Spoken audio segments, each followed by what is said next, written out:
上周小考中，刘凤瑶、高瑞带队原创团战交锋。整个旋律它是不够好听的，但是我们副歌 hook 不是副歌已经出来了呀，它没有那么入耳。因为像别的歌，还是说它就是不好听？都有。这歌就这么播，你不嫌丢人吗？不练琴还在这 solo 呢，这歌太次了。更有精彩舞台，令人耳目一新。一半一半，获得的共鸣值是320。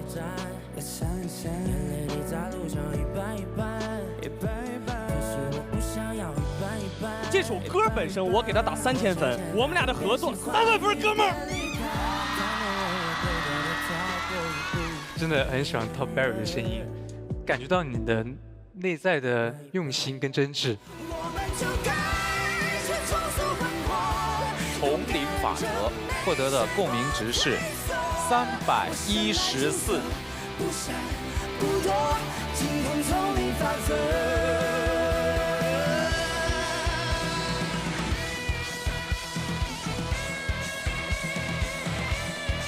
可能每个人在这个歌里面都会找到一个支点吧。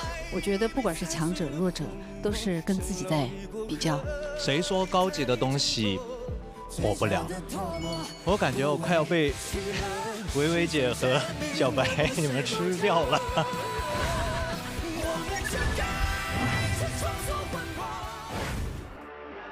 今晚，有歌将继续迎来视听盛宴，续写音乐人们成长的下一章。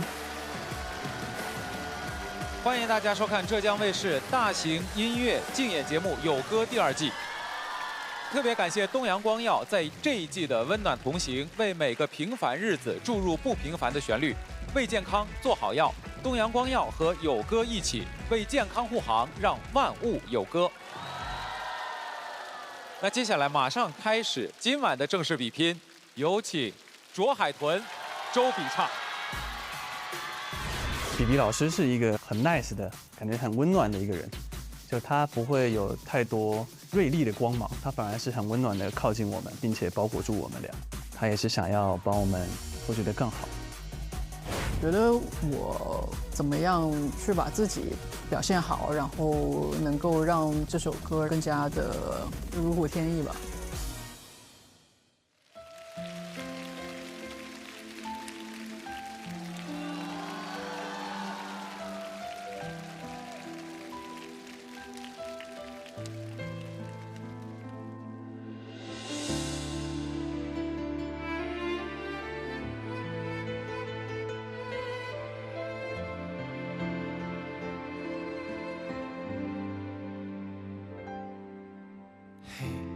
夜深人静，你在想着什么？是谁的明信在默诵？是第一次的邂逅，手握着的温柔隐隐作痛。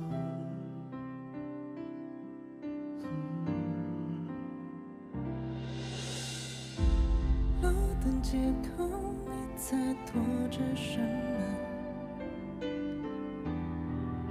忘不掉的痛在附送，是你教会我温柔，又带走了理由，你却很从容。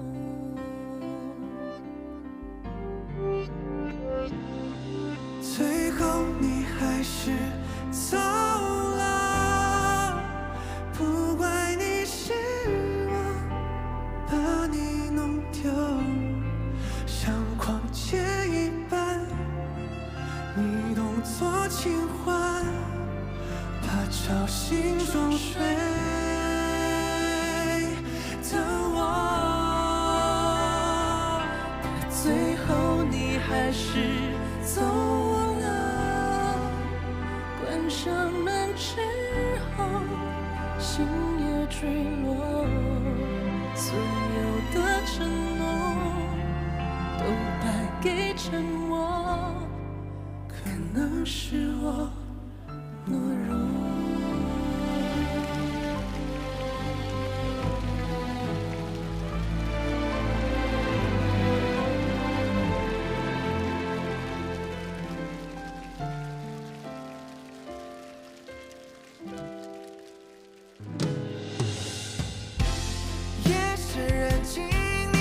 藏着什么？就像纽扣磨得发痛，可能是可悲的，我不配去拥有你的温柔。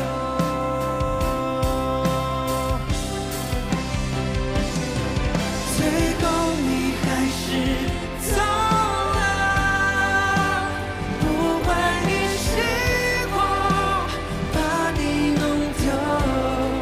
假若重来过，你是否依旧会牵我的手？可最后你还是走了，话不多，我也没再挽留，用爱做借口，把恨当后手，彼此别再折磨。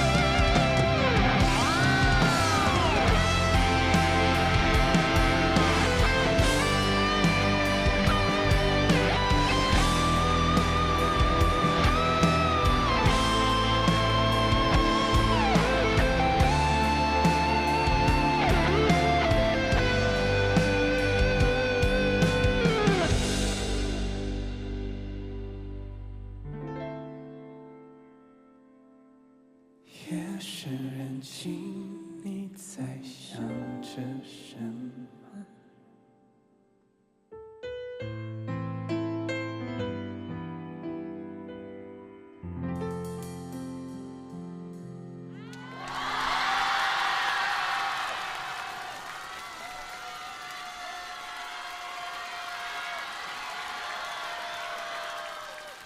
听完这首歌，我觉得夜深人静的今晚，我可能会想很多。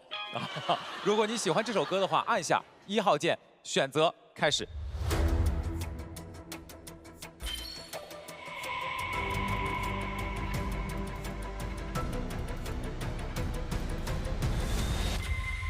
选择结束了，我们来聊一聊这首歌哈。3个人合作的感觉怎么样？都可以讲一讲。他是主讲。没有，我觉得最大的感受就是浩帆他因为比比老师来了，浩帆开始说话了。哇哦！因为他说他没有遇过比他更哀的人。对，因为我们第一次彩排也不知道该怎么跟比比老师说，然后反正彩排完了问老师什么，他就 OK 啊。你觉得 OK 吗？你那一段主歌第2句我可以帮你合一个下行。可以。好，那我们就用这个结尾。可以啊。遇到了比比以后，浩帆终于觉得，哎，我这辈子的话还是太多了，对不对啊？是。这个写歌的动机和情感的缘由来自于，其实就是来自于生活。很多人会问说，你究竟要怎么样才能忘掉一个人？但是我觉得，如果真的很爱一个人的话，你可能一辈子都忘不掉，所以会以另外一种方式去拥抱你的过往。我们的方式可能是创作吧，就是这样的方式。哎，我来问问白小白，你那么天生乐观哈，如果说生活当中，哎，就是一段情感结束了，你用什么方式走出来？我情感我不可能结束，我都结婚了，我结束不完了吗？问错人了吧？不是问你现在，不是问你现在，过往。过往也没有啊，不行，不能结束。我说说这首歌吧，我觉得这首歌很痛啊，真的是，挽回也挽回不了的那种痛。然后比比老师唱的真的好，我觉得这首歌非常的完美，特别好，特别棒，非常痛。我再痛一会儿，比比反正是看过我们节目的哈，啊，哎，你知道在我们节目当中啊，有4位，他们叫行业团，对他们之前有没有什么样的印象？啊，就是毒舌啊。哦，有。啊，不是吗？对啊，就是我身边2位受到了不少的委屈，对不对？但是接下来，我们又要来听听行业团老师的意见了。主要问题是这歌写的就没什么味儿。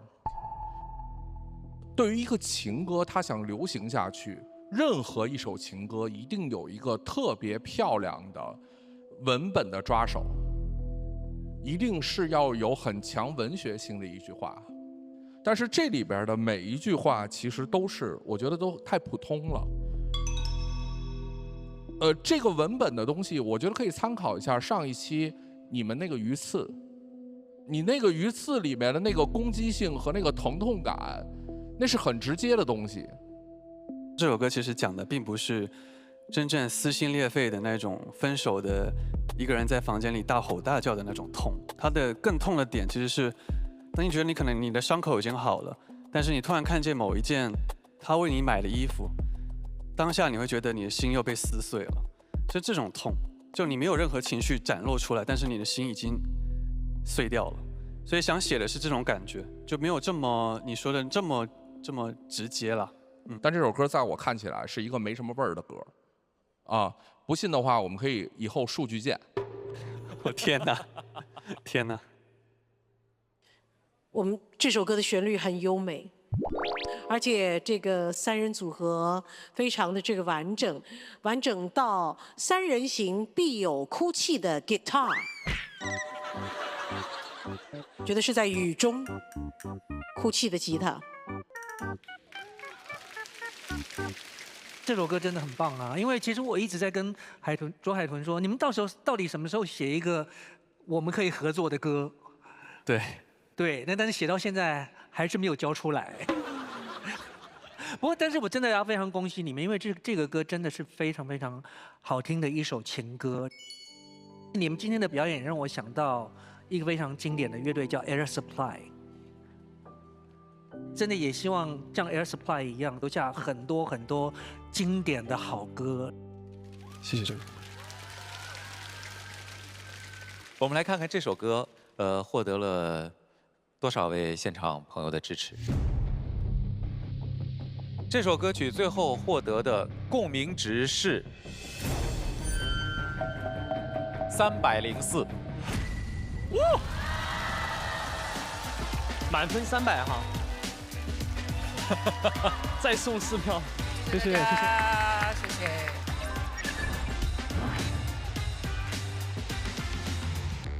接下来让我们有请到的是 Tiny Seven、威神 V 肖俊、威神 V 杨洋，有请。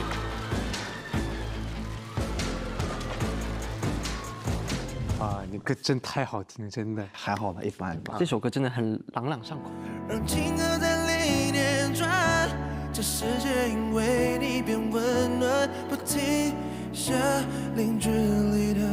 那这首歌你写这首歌是有什么故事吗？背景故事有没有？我做歌可能不一定跟当下我的个人状况有关系，可能更多的是，比如说我最近听到一首歌，或者说我最近脑子里想起来一个音乐，它可能这几年在市场上很久没有听到过的，比如说像以前那种台湾偶像剧啊，或者国内一些偶像剧的那种 OST 做的那种，里面有合成器的那种 R&B， 我说啊，好久没有做过。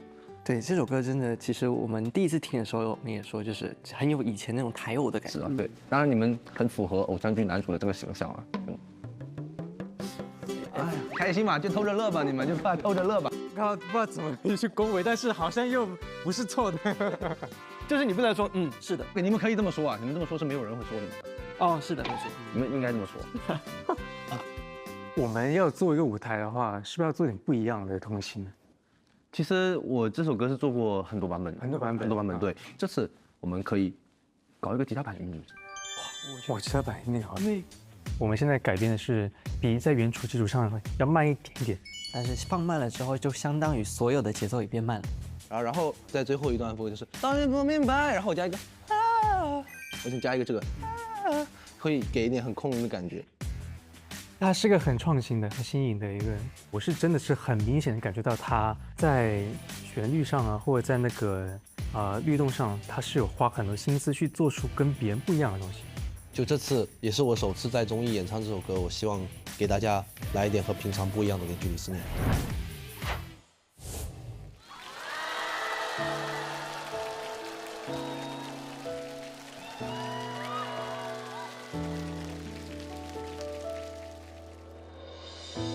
感觉说不清，但越倒也不明白，让盲目的爱不习惯，也许浪漫，却非让世界终结后，不停下零距离的想念。我们的过程遥远，但并不艰难，让情歌在里面转，这世界因为你变温暖，不停下零距离的思念。纯香的相片属于我们，跟 memory in my hand，so high的你像无法形容孤独的修炼，怎么会待在彼此身边，也时刻在思念。原来我们的爱从不因距离而改变，没改变我们一样还是会害怕失去，没改变偶尔争吵直到世界都睡去，没改变的是思念每天持续在加剧，让时间慢下来，让思念定格住回忆。从前让暧昧的话变成了文字，你才看清，相遇是解药，却没治好那份恐慌，把过去都完全遗忘。后来把暧昧的话送到你耳边，你才发现，相遇是解药，但没治愈思念。不停下零距离的思念，也许是我们间的热恋没完结。感觉说不清，你越到越不明白，让盲目的爱变习惯，也许浪漫，除非让时间终结。不停下零距离的想念，我们的过程遥远，但并不艰难，让情歌在里面转，这世界因为你变温暖，不停下零距离的思念。他的爱是一种选择，我看得不见得要抓到你，他是 Cinderella gotta guide on me， Yes I know yeah she shine on me， I hate it when you make me guess， 我搞不懂这是什么 common yeah，This is freaking missing， 做你的产品又是年华中的。我们走得远了，好像一波当然剧都要扮个前程。When we wanna kiss， 那眼里没有别人。我 wanna kiss， 那我说那是眼神，但是思念越深爱越重。我们互相重生，互相确认。他说想到我就对我说，想到远距叫天天播。感觉说不清，但越到越不明白，让盲目的爱会习惯，也许浪漫，除非让时间终结。停下零距离的想念，我们的过程遥远，但并不艰难，让情歌在里面转，这世界因为你变温暖，不停下零距离的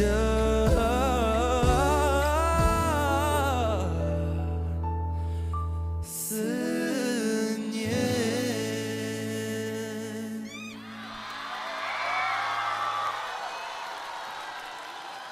来，让我们再次把掌声送给3位哈！喜欢这首歌，按下1号键，请选择。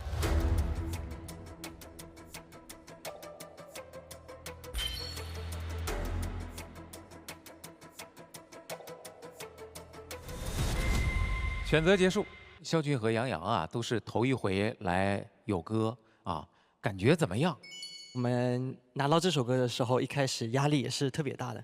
但是因为原唱就在这边，他也跟我们探讨了很多他歌词的内容，所以就让我们可以去更理解他的内容，然后去更好的演绎这首歌。而且我们3个年纪是差不多，就其实化学反应还是挺快的发生，然后也挺好的，我觉得。你们能搭着他这首歌的音乐，你们2位现场来跳一段吗 ？Freestyle 吗 ？Freestyle， 对，试试好不好 ？OK， 试一下吧。皇子，每次见你都跳舞啊？对呀，每次看到你都在跳舞啊。哦，脱衣服。哎呀！哎呀，你早脱嘛，早脱，我都给你投票。再脱一件吗？林间里的思念，也许是我们间的热恋没完结，感觉说不清，越到越不明白，让盲目的爱别习惯是浪漫，除非让时间终结，不停下零距离的想念，我们的过程遥远，但并不艰难，让情歌在里面转，这世界因为你变温暖，不停下零距离的思念。尖叫声，尖叫声！炸！看完你们俩的舞蹈，小七，我只能说你在舞蹈的道路上还有很长的路要走。这个路还走不走得通不知道。真是丰富又多彩的一组哈，真的非常棒，非常棒。接下来行业团的各位老师，我们来说一下这首歌，你们怎么看？我一直觉得这种文本密度很大的音乐，它的歌词还是很重要的。这个歌在我看，它的歌词文本里边，它的最混乱的地方，它是有你、我、他三个人称的，对。然后今天这个舞台相对来说比较合理的一点，是因为这是3个人演唱的，所以你在你、我、他3个人里面，它可以去有一个比较好的调配，所以我会觉得，不用去深究谁唱了什么，但是3个人的语气和3个人的声音可以让你、我、他有一种合理性，但是当你一个人去演唱这个歌的时候，就是听不明白。但是其实第2段主歌的时候，其实就是2个男生的对话。是我的好朋友在跟我说，这个女生她可能只是在吊着你，然后我是一个很主观跟她说，哦，我不觉得，是像这样的一个身份关系。如果你要这么做的话，我觉得我们可以去想一想 Eminem 著名那首歌叫 Stan。I know。Stan 那首歌 Eminem 怎么去区分各种各样的角色了？他用说唱里面不同的音色。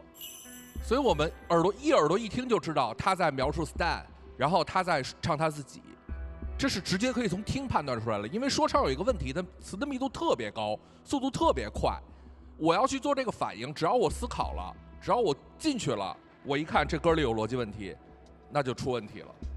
因为这个为什么要注意这些东西，我要跟你说一下，就说唱歌手有一个标签，叫说唱歌手没文化。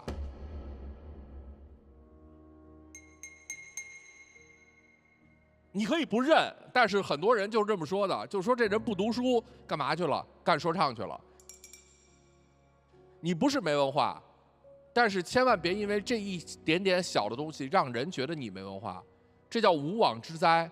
不要把这种东西通过一点点小的错误就扣到自己的脑袋上，我没别的问题了。是的。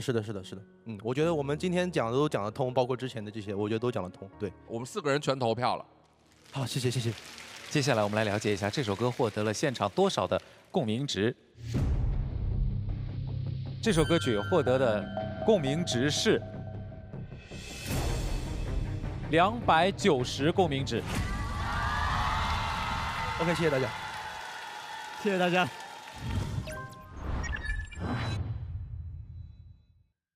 各位合作竞演舞台继续，马上让我们有请到的是音乐人欢子，助阵嘉宾吴克群带来新歌《棱角》。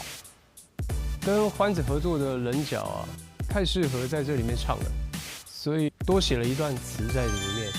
我希望能够把我对他的处境，或者是我觉得很多在这个世界上会被磨平棱角的人，他们的心情能够写出来，彼此做彼此的歌替。克群哥给我说，你想做什么音乐就做什么音乐，你不用太在意别人怎么看。他这段话给我很大的启发，用作品说话吧。天赐珍稀成分，成就天籁美肌，雅纳威图天赐冻龄 CP， 让我们共同见证闪耀时刻。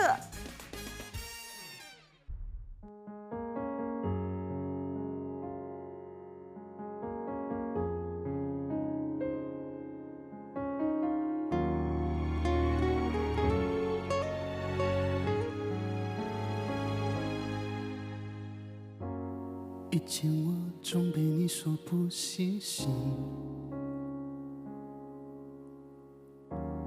靠近你，却又被你说矫情。你说你有真实反应，不要太刻意。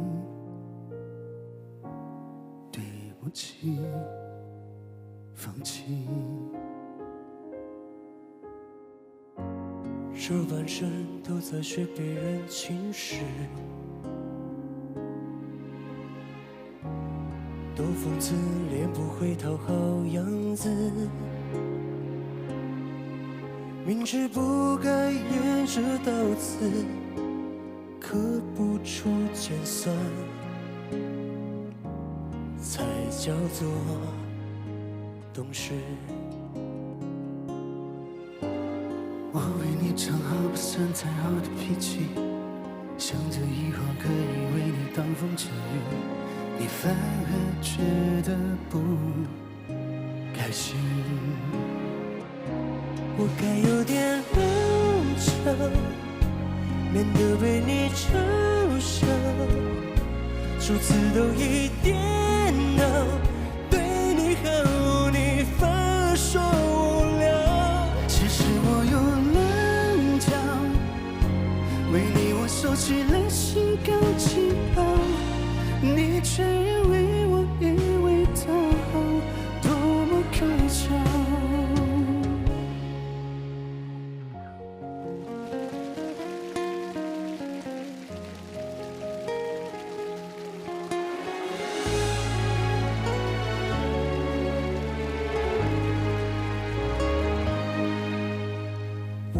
藏好不算太好的脾气，想着以后可以为你挡风遮雨，你反而觉得不开心。我该有点棱角，免得被你嘲笑，说辞都一颠倒，对你好你反而说无聊。其实我有棱为你我收起了心高气傲，你却认为我一味讨好，多么可笑。我该有点棱角，免得被你嘲笑，主次都一颠倒，对你好你反而说无聊。只是我有棱角，为你我收起了心高气傲，你却认为我一味讨好，多么可笑。你却认为我一味讨好，多么可笑。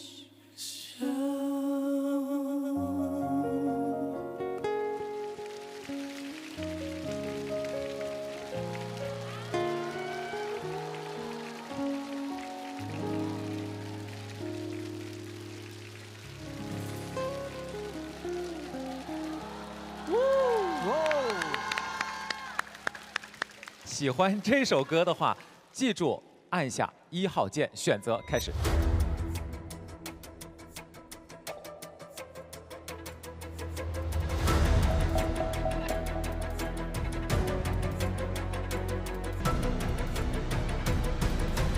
选择结束，接下来我们来聊一聊这次和欢子合作的感觉怎么样？这首《棱角》，它是为节目而写的这首歌，有感而发，我就觉得哇，很酷的作品。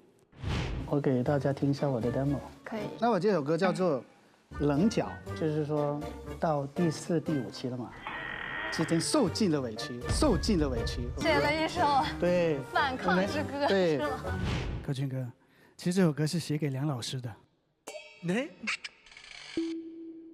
这首歌为什么叫棱角？我相信很多朋友在一路走来成长的过程中，他肯定会有遇到很多事情，把自己的棱角都磨平了。所以呢，我觉得来到有歌的舞台，重要的是要保持初心，把这个该有的棱角、该有的态度拿出来。这是这首歌的核心的一个想法。是的。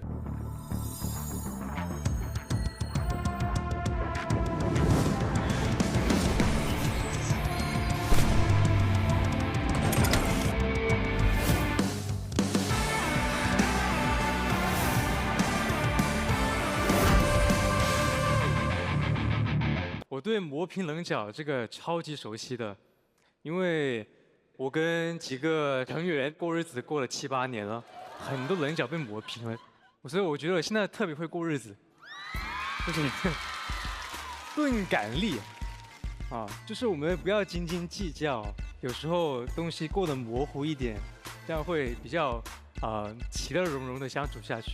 但我觉得工作上还是要有棱角的，因为到现在我是做了很多别人叫我不要做的事情才走到现在的。听一下行业团各位老师对于这首歌有什么样的评点？我觉得这首歌在原先写的时候，它是一个独唱歌曲，所以今天加入了一个重唱的部分。克勤老师以后呢，所以这首歌的定调，我觉得是可以商榷的。你们2位都有一点点不在你们舒适的音区里面，有效的这个音域里面，所以声带有些地方出现了不闭合。不闭合，你知道就是档气不档气了，所以就听到你最好的那部分的音色。2位都不是。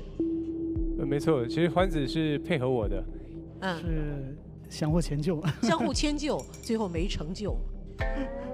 因为欢子自己的调是非常高的，是。然后我跟他说，我觉得这首歌感觉上其实应该要降一点调，然后来唱的时候才会比较诚恳。但是我觉得这首歌是可以把它改好的，想一想这个办法，比如说离调啊，这个甚至我觉得可以多次离调，再转回去。就是它的那个回旋的部分 ，revival 的这个部分，可以想办法再离一次调，以你的这个能力范围里面去找最合适它的这个音域的那个部分就好了。OK， 这就是我的意见。这首歌在我看非常差。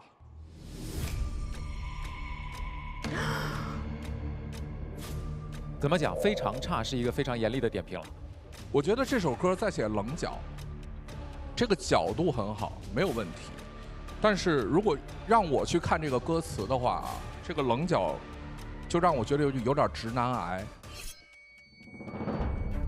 就是你都有棱角了，然后你说为你我收起心高气傲，你却认为我一味讨好，多么可笑。我是一个有棱角的人，欢子老师，我有棱角吧？每个人都有。对。然后呢？我绝对不妥协吧？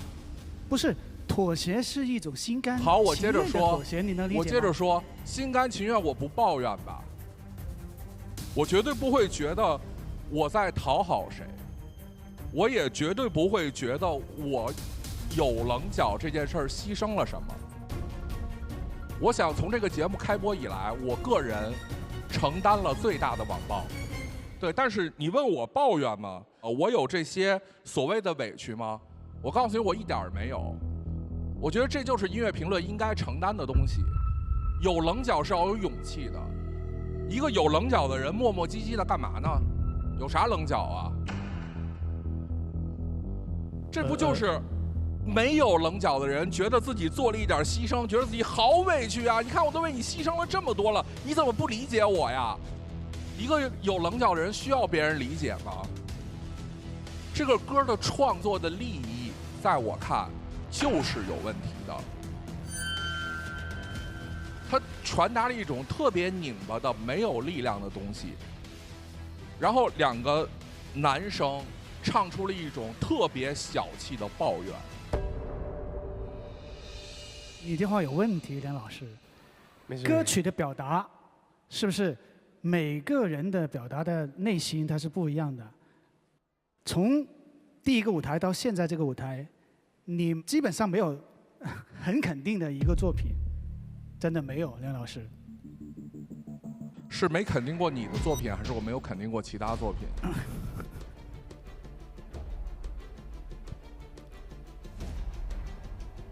你让我说什么好？对啊，你可以说实话呀。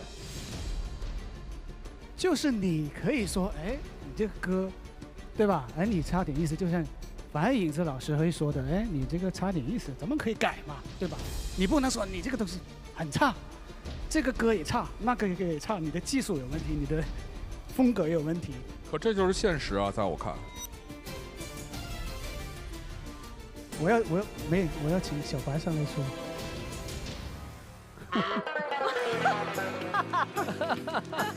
现在的小白仿佛在又仿佛不在啊。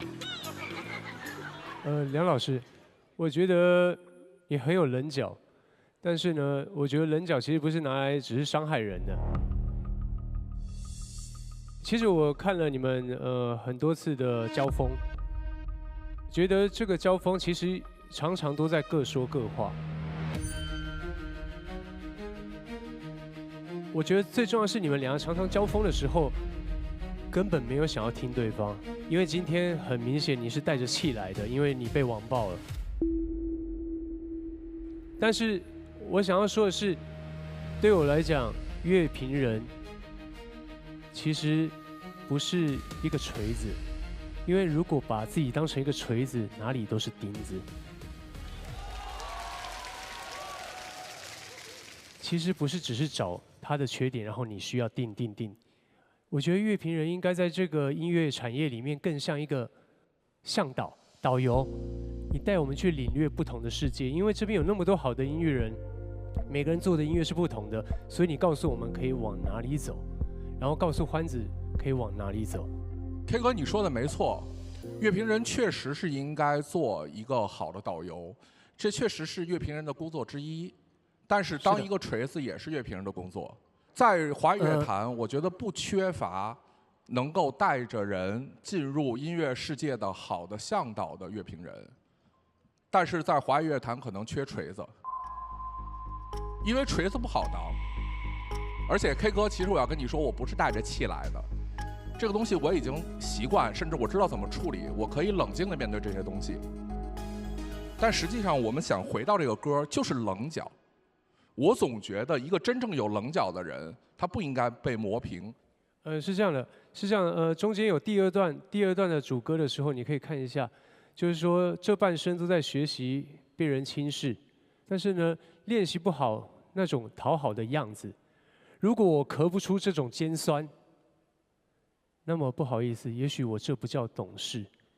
这一段其实是我帮他写的，那是因为我看到第1集的时候，他跟你的对话。他那时候其实被你怼到说不出话，因为你们一开始就走错了一段路，就是因为你一开始就已经否定了他在彩铃音乐时代的做的东西。对我来说，他在彩铃时代做的东西就像一个金字塔一样，其实是有他的成绩，有他的受众，有喜欢的人。那只是我们现在到了2026了，作为创作人可以走出自己的金字塔，要不然就会变成困住自己的象牙塔。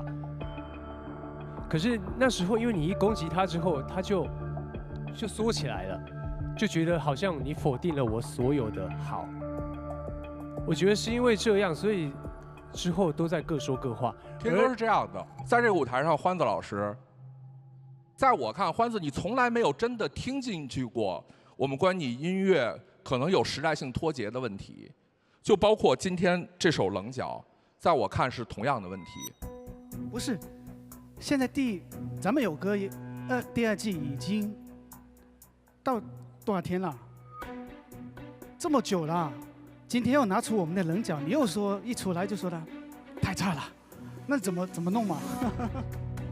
卓海豚也给我写过歌，鱼刺，那可比这难听多了。我是鱼刺，扎嗓子的。我怎么说的？我说这歌写得好，我可以做鱼刺，我身上插刀子都没事，只要是我们的创作能好。这首歌你虽然写给我，或者说你想写给我，不好意思，这歌不行。这就是我的意见。以后见到梁老师，大家怎么办？说你看那个锤子啊，怎么办？梁老师怎么办？见钉子就锤。涛哥，你这就属于人身攻击了，这个属于音乐评论里不能涉及的内容啊！活跃一下氛围，活跃一下氛围啊！因为你们聊的确实有点剑拔弩张了。我们来问问极客啊，极客，我不要卷入，太严肃了，我不要卷入。我那个在浙江台第一个评论的舞台就是极客的舞台，确实是。对，所以说有些时候此时此刻的一些东西。可能以后会被内化在音乐中，可能是一件比较好的事儿。我现在跟极客是非常好的朋友。那你待会儿轻点喷我，老师，咱俩可是朋友。接下来来看看这首歌获得的这个共鸣值是多少啊？棱角最终获得的共鸣值是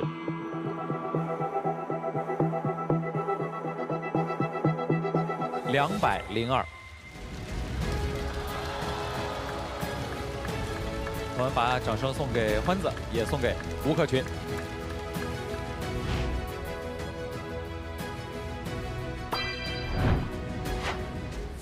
合作舞台继续，马上有请到的是刘凤瑶、吉克隽逸。有请音乐人刘凤瑶助阵嘉宾吉克隽逸带来新歌《不红》。老师你好，欢迎来到极客有约。然后我的第一个问题是，这首歌原本是叫《歌手》，对，后来你改成了《不红》，是哪个歌手不红引起了你的？说一个句。好犀利啊！我笑着哭了，你哭着笑了，幻想的孤独的歌颂着，他唱着爱的。其实这个歌为什么会从歌手改到不红？其实跟前几期梁元老师跟我们说了一句话，就是你无论做成什么样子，你红了，可能大家的想法又不太一样了。他乱讲，他胡说八道，他危言耸听。所以呢，咱们这个歌改回来还叫歌手啊？没有，这首歌就叫梁元。对。我觉得我们对于红不红这件事情，真的心态一定要松弛，对吧？只是我们的工作性质恰好是要面对不认识的人，所以就有了一个红与不红的这个标准。但是你说谁是这个标准？谁？梁元。说了不算哦。我不知道怎么去界定这个红或是不红，我只能保证我自己的内心，就是做每一件事情都要认认真真的对待，一切都会有回馈的。就不要着急。就是这个歌是没有发行，我希望被大家看到的第一时间是刘凤瑶想要的样子。他觉得这首歌曲就是你的作品，你写出来的，你没有发表过。那我们如何演出来你想要的样子，这是最重要的。那也充分的让我得到了发挥的程度。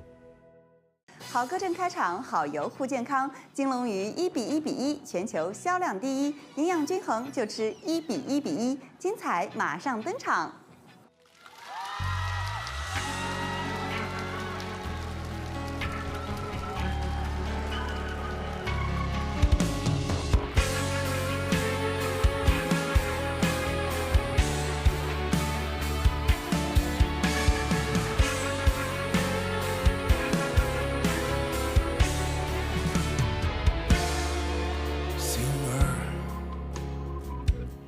你长话短说，声调多余的段落，最好简单又深刻。Singer，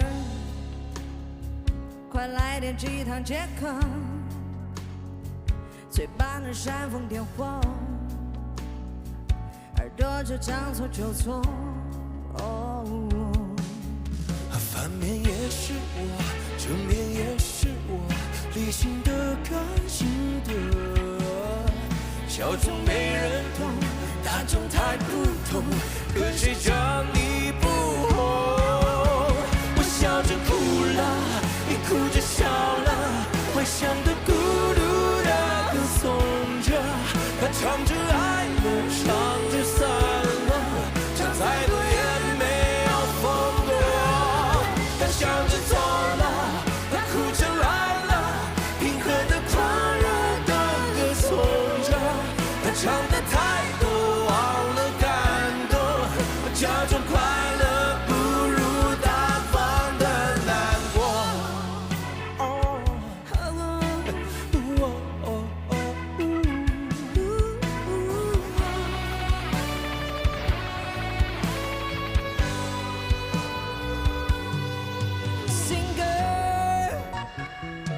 在喧嚣之中，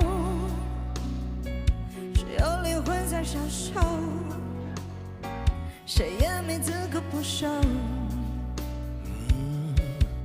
Singer，仰望望着摩天大楼，哼一段感同身受，换一部志同道合。反面也是我，正面也是我，理性的、感性的，小众没人懂，大众太普通，可谁叫你不红？我笑着哭了，你哭着笑了，顽强的、孤独的歌颂着，他唱着爱了，唱着散了，这再多也没有风格。他笑着走了，他哭着来了，平和的、宽容的歌颂着，他唱的太多，忘了感动，假装快乐不如大方的难过。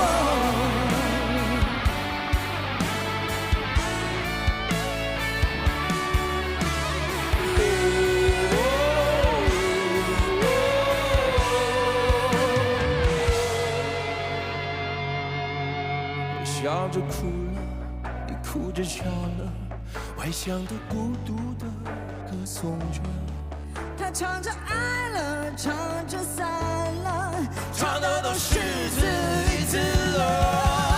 他笑着走了，他哭着来了，挣扎的、闪耀的、浮夸的感动，一个声嘶力竭的歌手，是不是没了宇宙会更加生动？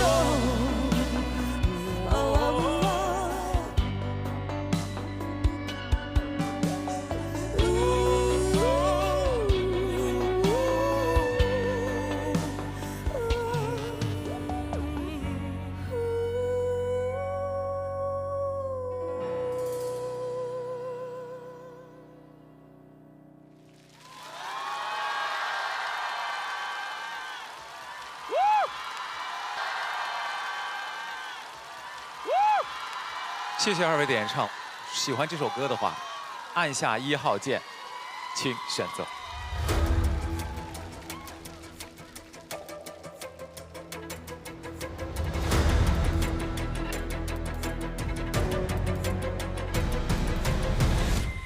选择结束，我们先来说说凤瑶吧。因为这个来我们录制之前稍微感冒了，你好好说，那是稍微吗？你话都说不出来。对，就失声了。我当时还问我说这一次梦扣还有跟别人唱，我都做好不唱的准备了。不可能的，我就冲着你来的，你不唱我就不唱了。谢谢。今天我就是你的兵。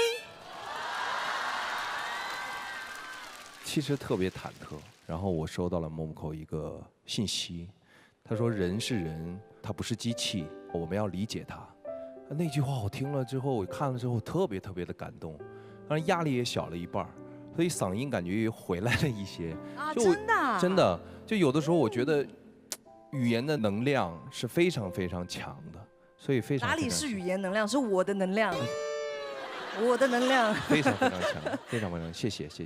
说说这首歌啊，名字叫《不红》，再联想到你上一场的窝囊废，对不对啊？感觉你在歌当中似乎不断的在描述着自己的对于这个行业的困惑也好，寻求突破的渴望也好。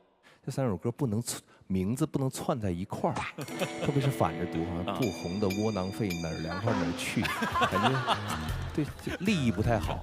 其实《不红》这首歌，我想表达的其实不单单是在于一个歌手的状态里面，不红可能不代表你真的不好，只是你的时间各方面还没有做到。对，所以我希望这首歌，不管是各个行业的人听到了之后，都能够爱自己，坚持自己。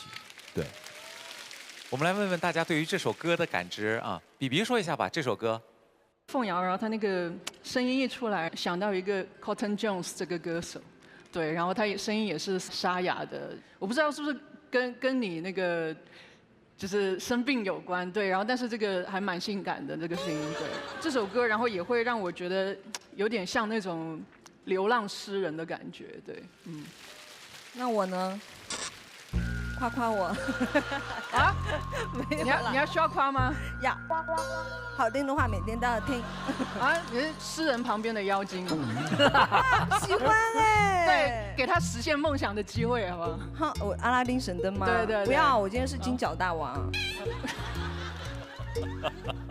我说，也许说不红是原罪，可是我一直觉得刘凤瑶该红，因为她太有才了。结果有才到她觉得也许她的才华会大过于她的个人魅力，最后她就愿意帮别人制作、做音乐、做所有的事情，可是把自己藏起来了。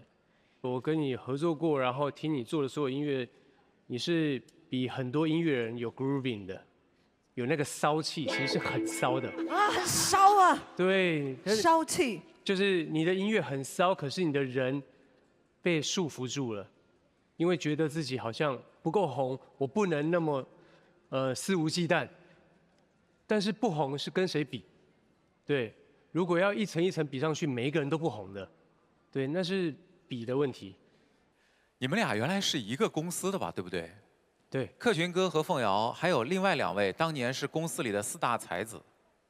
另外2位，一位是林俊杰，一位是李荣浩，同一个公司的4大才子。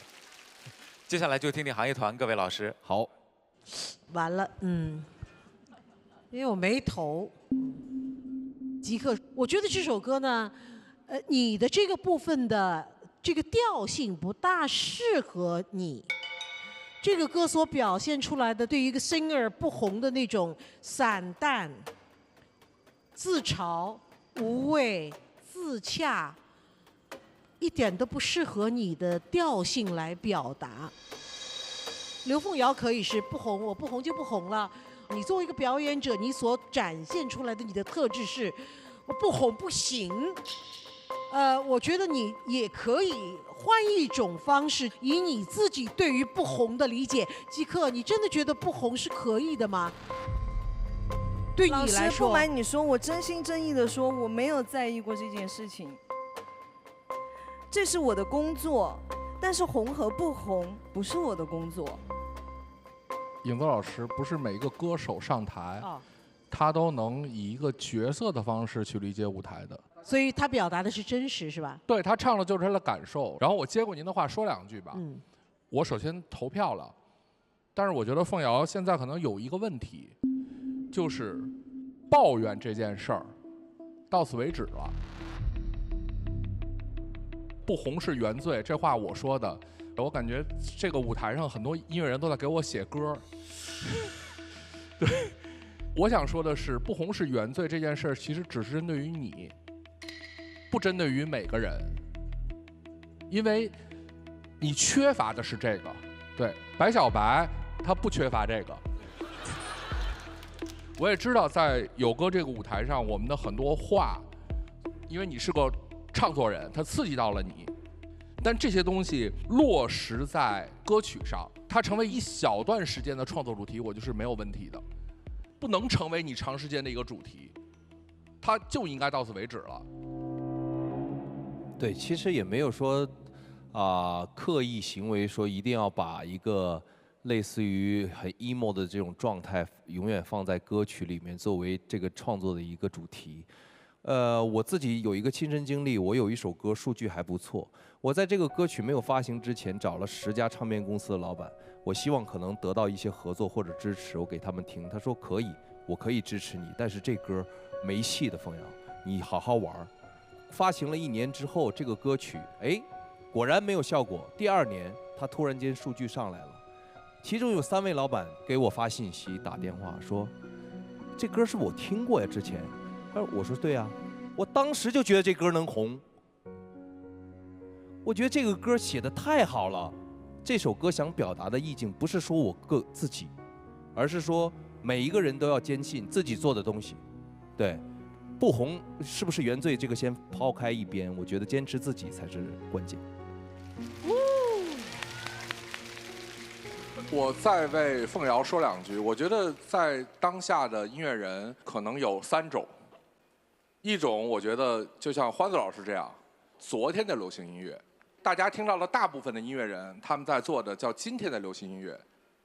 凤瑶做的是一种非常小众的流行音乐，叫做明天的流行音乐。我觉得其实我们真的应该去多关注这些做明天的流行音乐的音乐人，因为他在这个整个的生态行业里面是很脆弱的一环。他的今天的所有的处境，他的所有的遭遇，我觉得都是这个音乐行业没有那么健康的一个表现。但是凤瑶，我还是回到主题里面，行业健不健康，咱们都要做，咱们停止抱怨。做明天的流行音乐能让大家听，这是我们行业共同的责任。但是还是希望你把精神、把你的创作放在对生活的感知上，我觉得这非常好。谢谢。这首歌太打动人了，我能感受到倾注其中的真挚情感。好的作品需要记忆，更需要诚意和温度。我想，好的药企就和好的音乐一样，就像东阳光药的品牌理念“为健康做好药”，都包含着一份关怀，用专业和诚意打造，最终守护和温暖他人。说得真好，这份用心守护你我的态度，正是最动人的力量。谢谢二位。好，接下来来看一下这首歌获得了多少的共鸣值。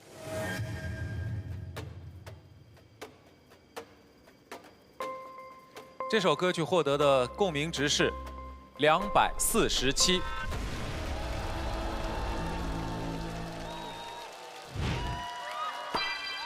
合作舞台继续，接下来让我们有请到的是留恋薛凯琪。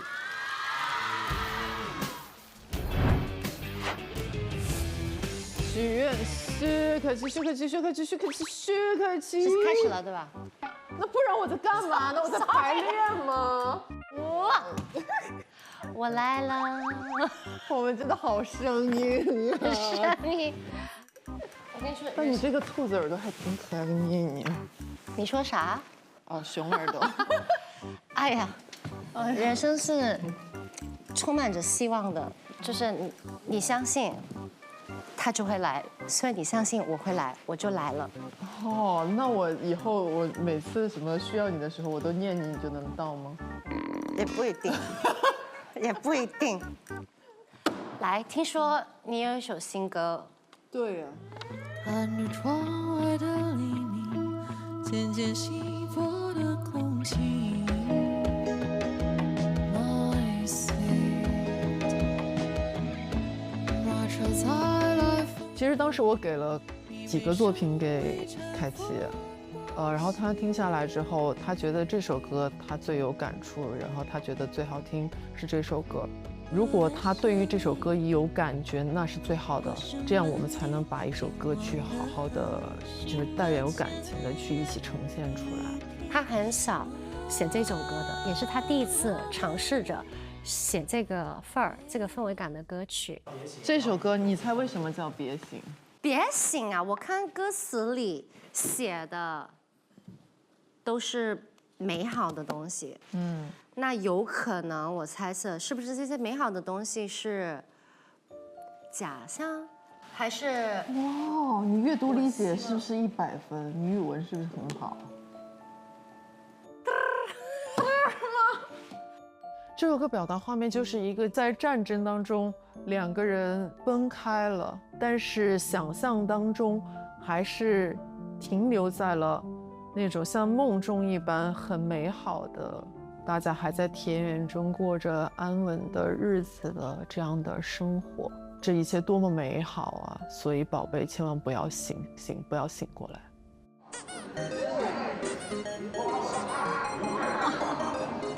哇，绝了，你俩配合的好好。是这样。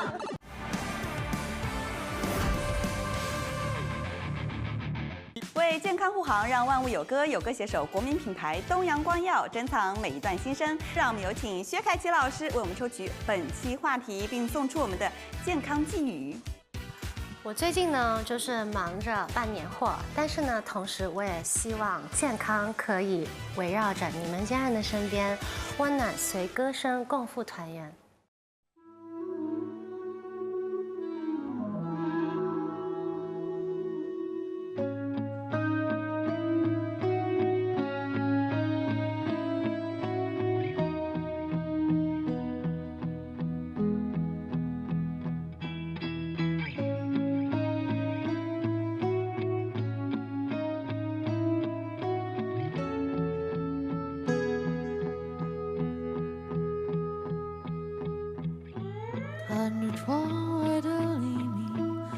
渐渐稀薄的空气。My sweet， 马车载来风和你，你眉上未拆封的信。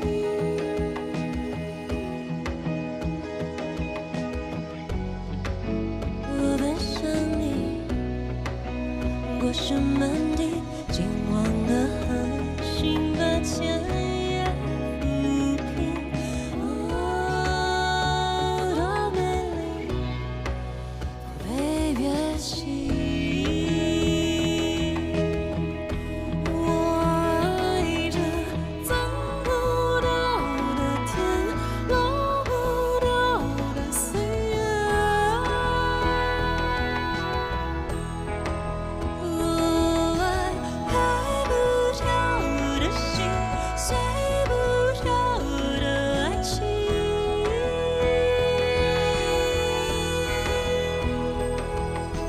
我要把你疯狂抱紧，在红丛里美好深情。哇，多美丽，宝贝别急。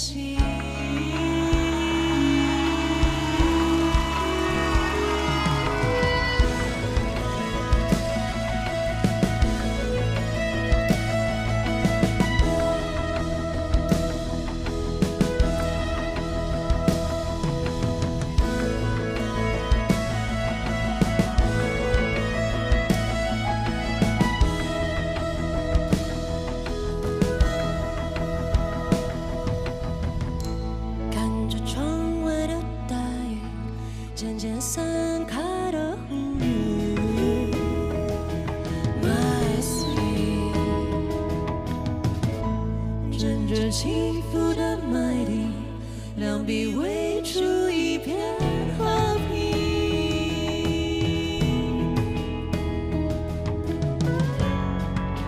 我望向你，我奔向你，野花满地，抛客的流星，来天涯散心。哦，多美丽，宝贝别急。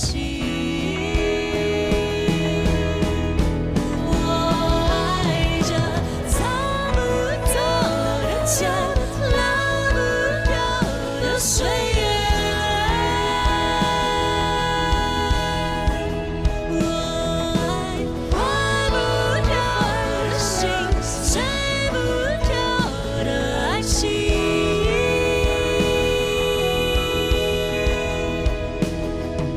我要把你疯狂抱紧，在红丛里美好深情。哦，多美丽，宝贝别急。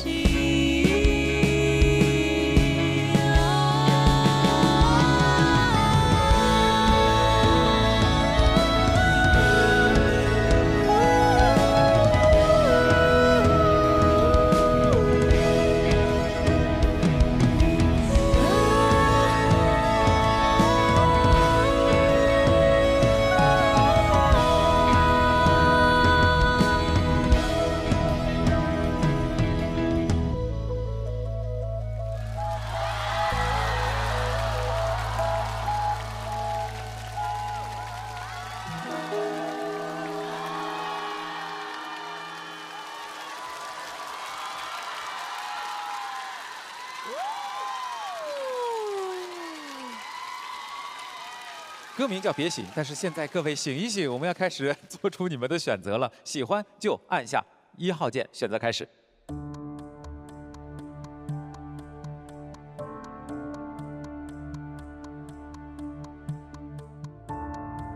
选择结束。来问问大家对这首歌的感受啊。极客现在敢说了吗？敢参与了吗？很想说，看到你们两个一上台就觉得啊，音乐真美好，就是跟刚才的那个气氛，那个凝固的气氛，形成了非常鲜明的对比，然后又是两个美女贴贴，好看爱看。很喜欢，一整个很唯美，然后还是那么浪漫的这种感觉，我就觉得你知道这个反差，所以在刚才你们两个给我的这个冲击还是非常大的。谢谢，谢谢。想加入你们一起贴贴。来，我们贴脸开大给梁老师。好听、好看、好好磕，是不是？喂，哎呀，喂，让我梦回那个夏天，你是我们队的哦，薛凯琪。对，我也看到了，我也有那个感觉，真的非常好。然后我们这个角度看到他们又更唯美。他说这个动作定住了吗？他的意思这个画面不要停下来，就一直凝固，让时间凝固。他们传递给我们的那个氛围太美好了，对。我觉得刚才我没在听一首歌，我觉得在看一场电影，我就是这个感觉特别好，尤其中间那个舞蹈，哇！小白一跳就像 popping。我还在期待后边的动作没了。听听行业团各位老师对这首歌怎么看？特别好，我投票了，不说了啊，放心。我刚刚一直想说，如果说有歌这个节目的曝光度，它是给到了一个音乐人传播自己艺术的一个台阶啊，那我觉得刘恋就是最值得利用这个资源的音乐人啊。太谢谢了。虽然这首歌曲的话，它确实是好听好看，但是呢，我刚才拿出这个投票器的时候啊，我按了1，但是我没有按 OK， 因为这首歌其实它非常的依赖这个舞台，它需要这种机会，然后实现它的曝光。光看你们的歌词，它其实是有理解门槛的，就是它不属于，就是能够被很广为流传的这种作品。其实我们一直在说这个歌可能起点很高，有点曲高和寡，但是我必须说，其实流行音乐它是要服务各种阶层的人的，所以你绝对有一群需要听这样子作品的人，而且我必须跟你说，这首歌我一定会收在歌单里面。对，因为我觉得最打动我的还是它的歌词。我不晓得你哪里来的这么多的好的文学的句子在脑子里面。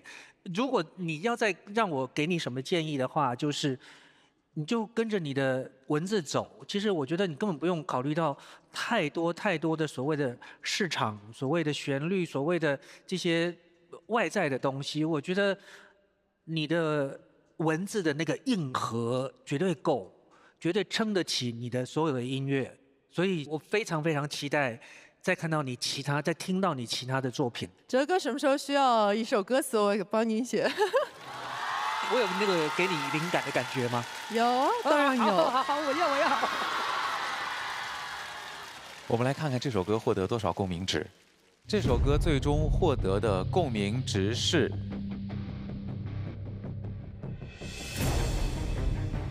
260共鸣值。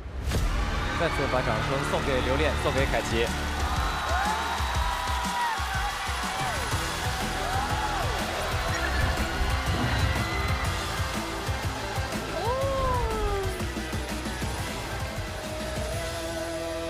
接下来，让我们掌声有请到的是邓嘉欣、谭维维，带来新歌《等等》。书籍还没散尽，多情无力消磨着。这首歌有一个关键叫流沙和沙漏，跟时间有关，就是因为对外公的遗憾嘛。我觉得我是喜欢的就是屋檐下，外婆摇着靠椅，笑着聊起了从前。其实就是会让我想到外公了，就是我觉得这对于我来说是一个无法再能做到的一件事情了。我外公是一个特别犟的人，然后我外公现在已经去世了，对，因为一个癌症。最后见的外公是在老家的一个医院里面，躺在床上，就当时没有觉得外公可能就因为这件事情就去世了，但是就觉得那一次连再见都没说。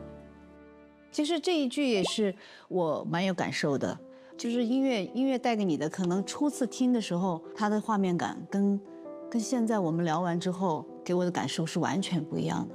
这首歌真的很治愈，歌名就又简单又让你特别快的被击中，是我特别想去尝试一下。笑着聊起了从前，外婆靠着摇椅，屋檐下外婆靠着摇椅，笑着聊起了从前。还是要你唱那句，我看着我都唱错了。好，那个地方你唱是好。好，我觉得维维姐跟我在一起相处的模式，更觉得像是一个姐姐对弟弟的告诫和提醒。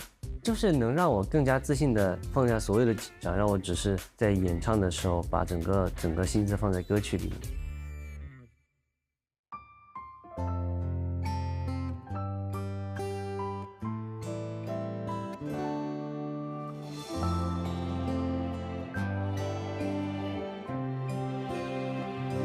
书籍还没散尽，多情无力消磨着光阴。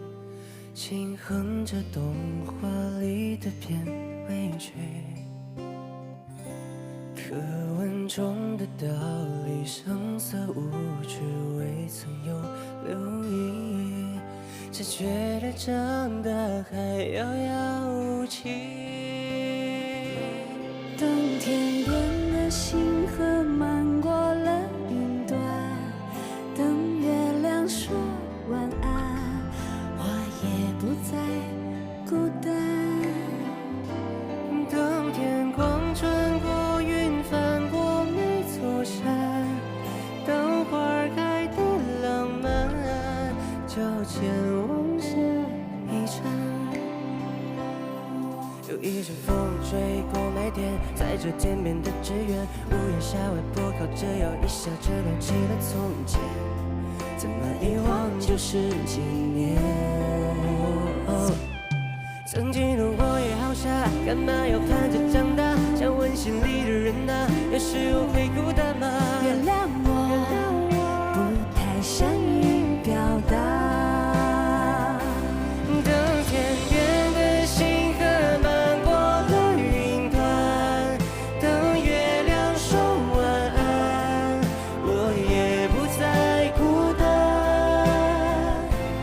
当天光穿过云，翻过每座山，等花开的浪漫，就前往下一站。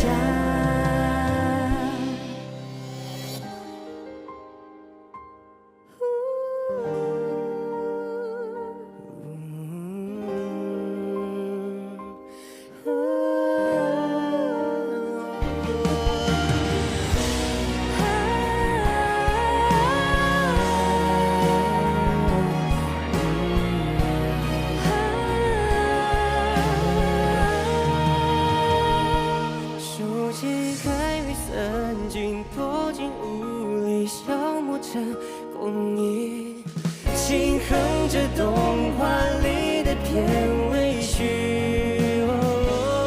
课文中的道理，声色无趣，未曾有留意，只觉得长大还遥遥无期。当某天时光的脚步能放慢，就不必再追赶，就不会再离散。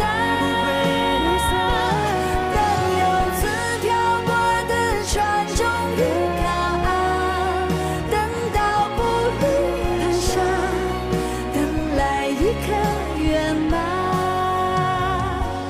当天边的星河漫过了云端，当月亮说晚安，我也不再孤单。当天光穿过云，翻过每座山，等花开的浪漫，就前往下一站。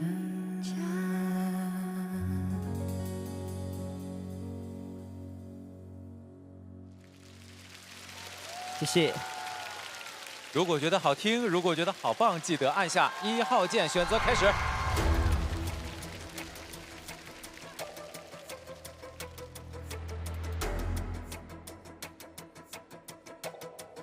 选择时间到。刚才维维在跟我说，我第一回唱这样的歌，我说你今晚2首歌区别也太大了。我们都在这森林中逃活，你觉得痛苦，他觉得快乐。我终于不是个只母老虎了，哦吓死我了。嘉欣先说说跟你维维姐合作的感觉怎么样？虽然说第一次跟维维姐合作，虽然没有预想中有一种摇滚的歌，因为其实还蛮想跟维维姐就是合作一个摇滚的歌，但是发现很荣幸能够跟老师一起合作一个就是温暖的歌曲。不是我们拉钩，就是我们已经约定好了。哦，是这样吗？真的吗？当然啦，100年不许变。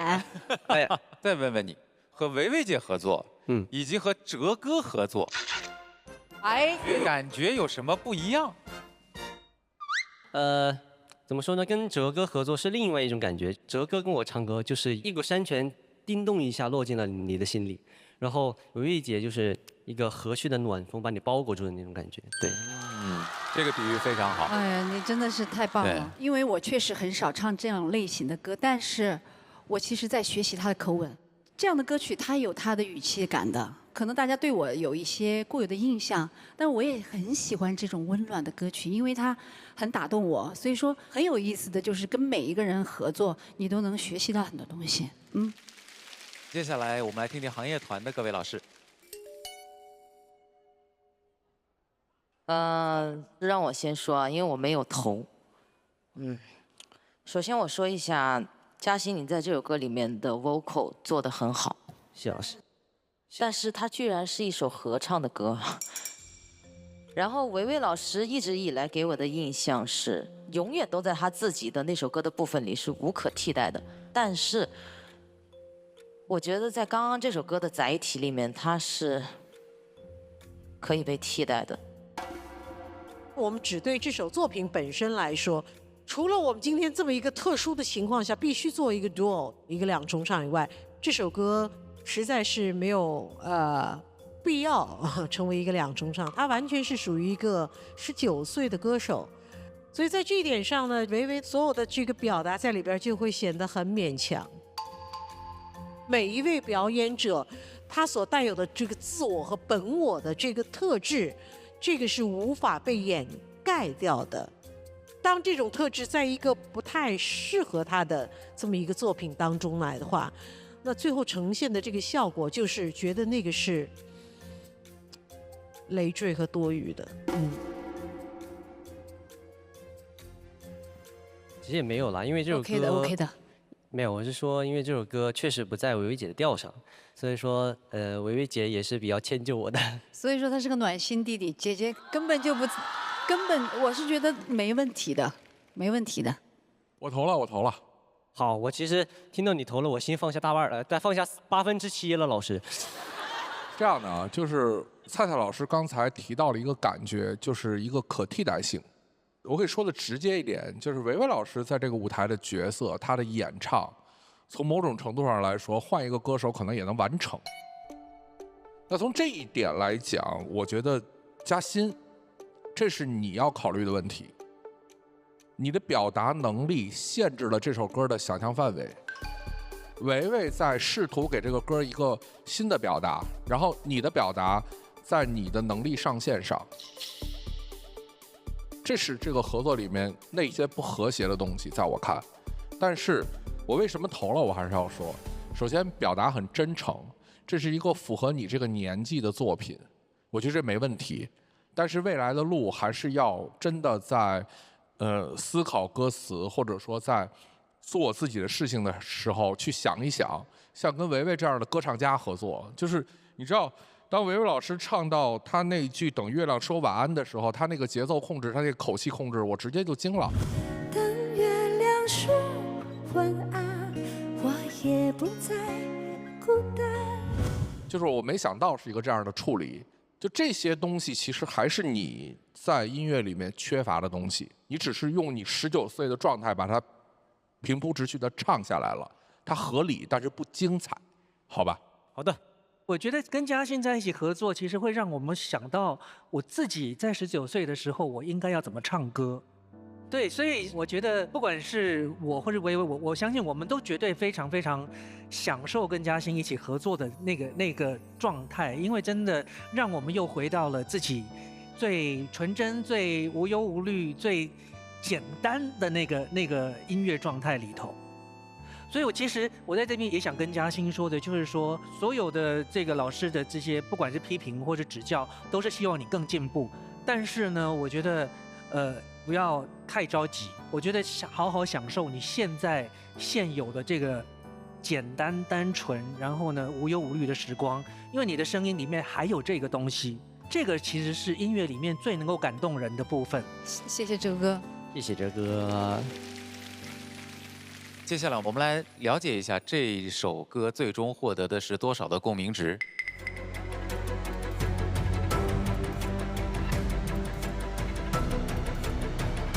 200共鸣值。很好，很好，很好，谢谢，谢谢。再次把掌声送给嘉欣，送给谭维维，谢谢二位。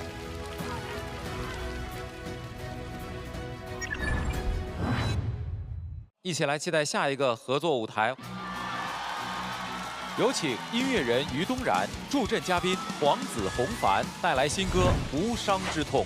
特别开心，我们终于是合作上了。那可不咋的，上次见面还是上次，上次见面还是上次，你说谁能想到上次能想到这次？就是的，对吧？啊，我觉得我看到黄子的时候，我就很开心。这个人就是我特别喜欢的那种精神状态，很健康，就时时刻刻充满了劲儿。往这一坐，感觉像是商务办公，感觉接下来咱要录口播，待会儿招几个人过来。对，招俩就够，招俩代替咱俩上台。对。这个歌，我个人感觉它是一个比较浪漫中带着一点小伤感的感觉。对。天气灰色，好几天不见日光。伤口已经愈合了，但是每次我在碰触到类似的状态的时候，我就会痛一下，所以叫无伤之痛。但我这个唱腔上，我总感觉我就拿捏不是很准。我有一个非常专业的音乐剧老师，叫做影子。哦，是没错，他确实很厉害。他一直在告诉我，打开你的上口盖，就能更亮。我懂，但是，我认为所有的技术都是服务于音乐，而音乐的表达，我们必须先要尊重它的语感语境。明白。就这首歌的情绪，如果天气灰色。好几天不见日光，我口腔打得非常的开，这个太开了。你觉得灰色吗？我觉得我每一天，太阳当头就直接硬扛在我脸上那种感觉，一点不准确。这首歌反而我觉得把字咬清楚的情况下，真不太用找。明白。我一开始我就会去，可能先就不开心，我今天跟朋友打电话抱怨一下那种，然后小小的、悄悄咪咪的说。天气灰色，好几天不见日光。就是你的声音甚至会有点弱弱的，就是有一个自己舒适的状态跟语感，你找一下，你肯定没问题，就能找着。明白。黄子的表述是说，我唱歌不要考虑太多的技巧，你要在乎你自己的情绪的表达。你知道怎么想去表达你说的话的时候，你很真诚，那观众就会听到你的真诚。行，那没问题，完全没问题，可以，加油，加油，好，没问题，来，耶。天赐珍稀成分，成就天籁美肌，雅纳薇图天赐冻龄 CP， 让我们共同见证闪耀时刻。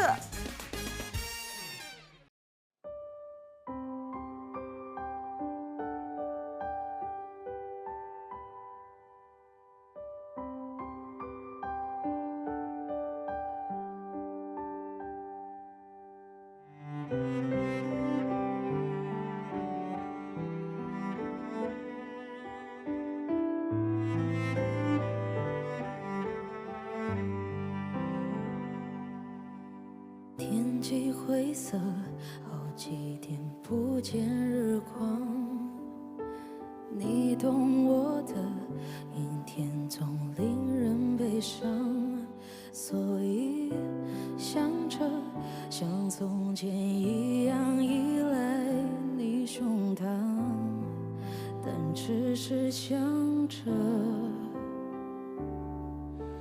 那家花鸟其实也就是那样，和你醉过，所以才念念不忘。故地重游，再醉却是为了将你遗忘。好深不散场，淋过好冰的雨，听过好悲的曲，却不及那个你给心中种一击。我没有想过，越爱痛越多，那可是我把真心交给你折磨。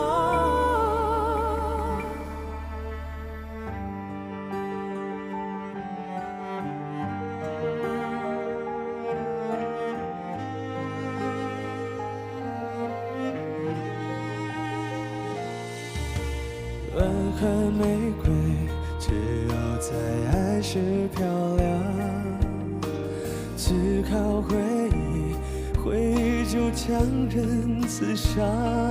明明已经只剩1/10爱的重量，却无处安放。怀念爱我的你，挽留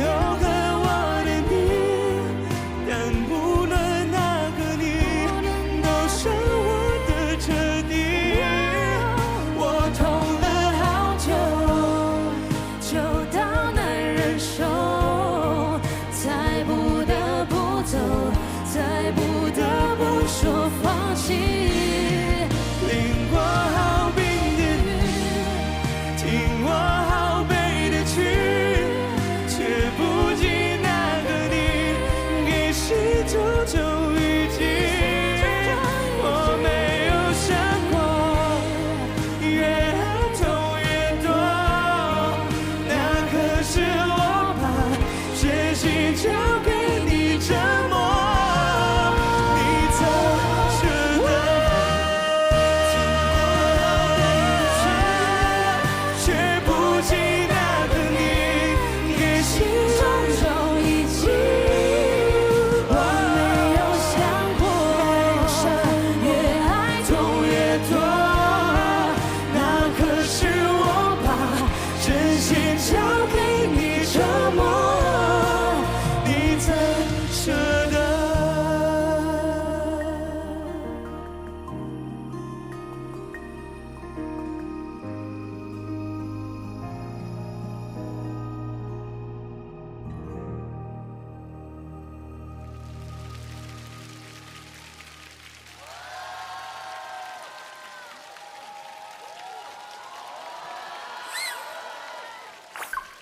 现在是班主任了，不能这么淘气了，不能踢干冰了。哎呀，你说说，没反应过来。喜欢这首歌的话，记得给他们按下1号键哈。来，选择开始。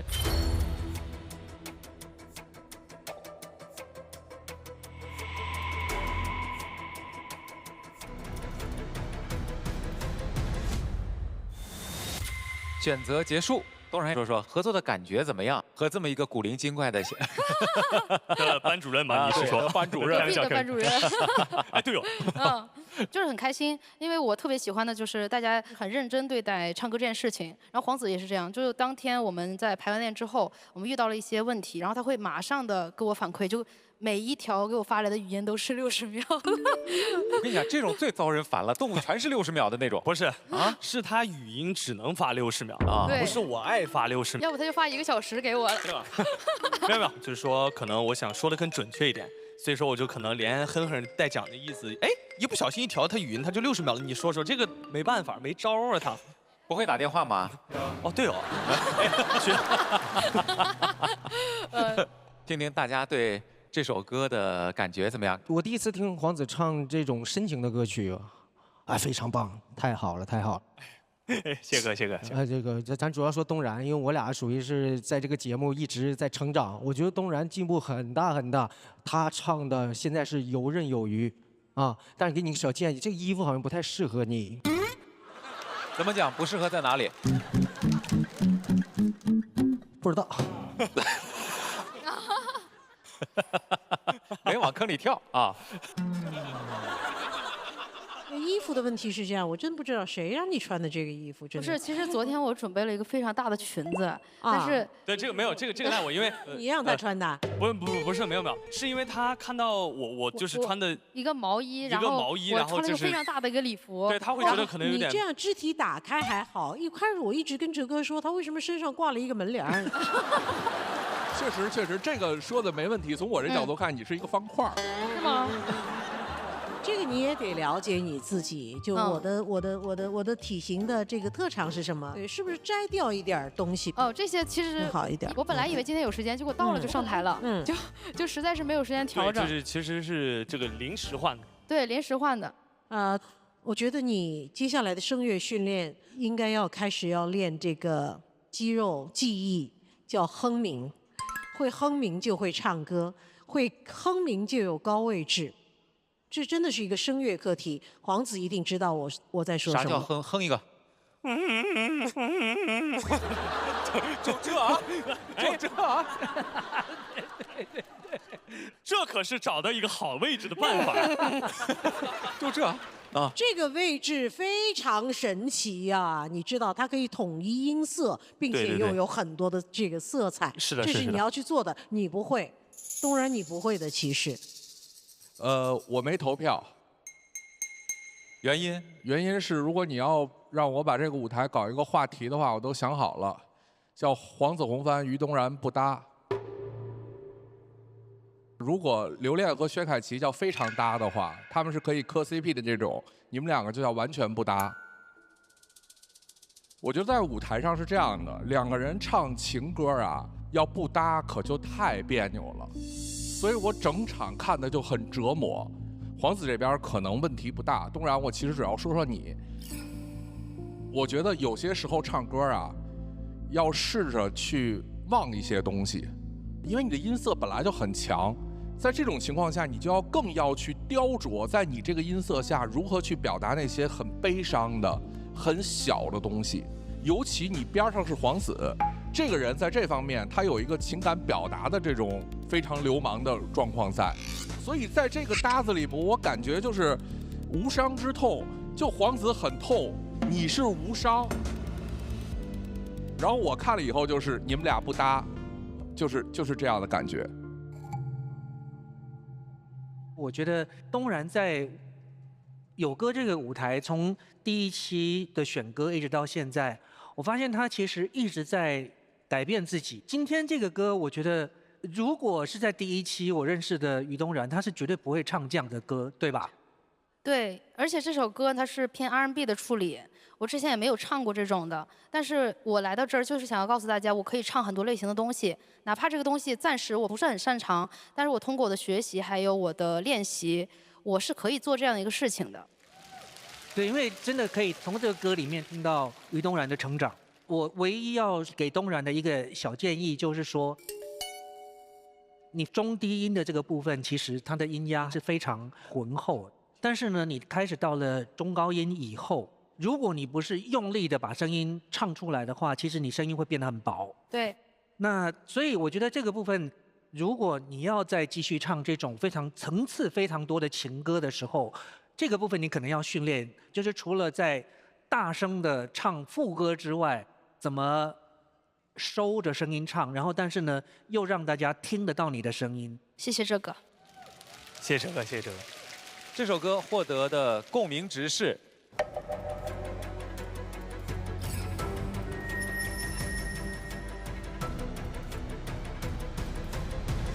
256，还好有个6。谢谢啊，因为行业团当中是梁云老师没有给票，所以就少了50。把掌声送给于东然，送给黄子弘帆。谢谢谢谢。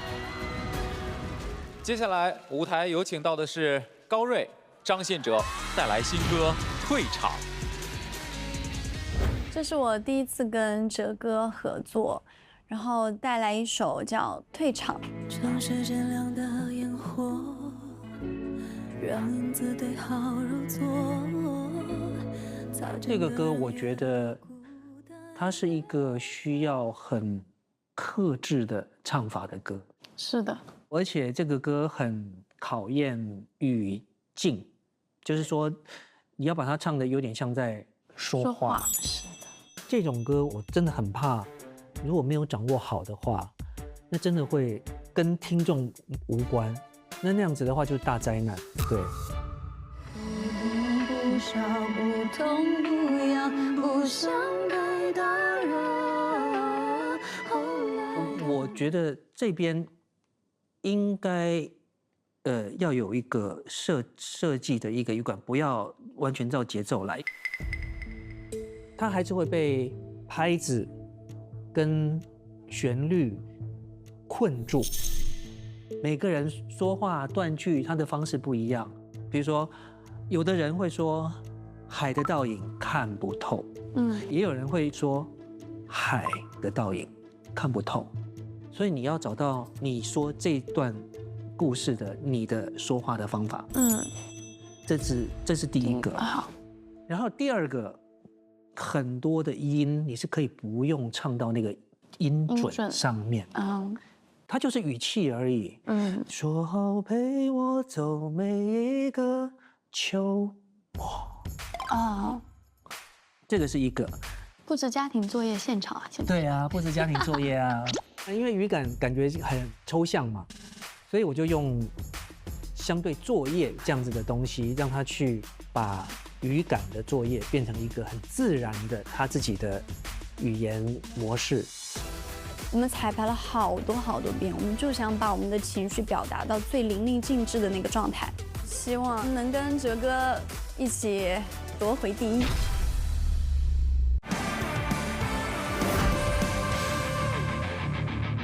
哇，我发现两位即使录制到很晚，感觉你们的皮肤依然很抗打，有没有什么秘诀可以分享一下？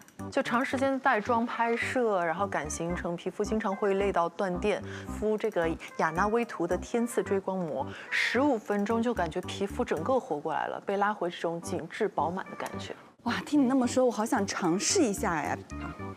哇，它的这个膜布也很软糯，肤感也很好。感觉整个都非常的贴合脸型。我有时候我会睡前敷一片，第二天呢一样透亮有光，就感觉很锁得住精华，吸收也很快，像是给皮肤做了一次高端的 SPA 的感觉。对，像我换季皮肤容易敏感，很多护肤品都用不了的，但它高效又温和，轻巧方便，随时敷，简直是我的定心丸。正好快过年了，我感觉雅娜薇图这份追光好礼都很合适。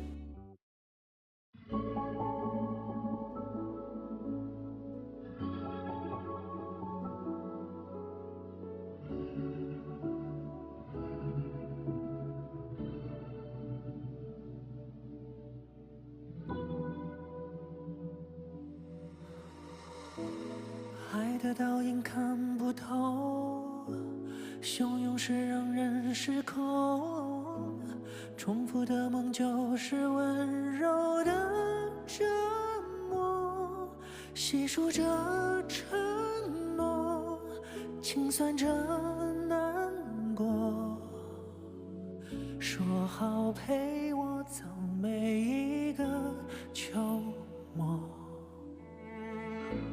城市渐亮的烟火，让影子对号入座。擦肩的人越多，孤单越深刻。谁都没做错，错的是晚风吹落了心火，让所有的感受随风。不听不看不问不想不需要拥抱，躲进黑夜的信号，有谁会听到？晚风吹湿眼角，思绪潦草，明白的太快，心就失去期待。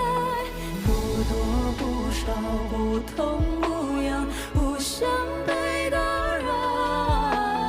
后来的你要更好，我并不重要。走到这里就好，礼貌的退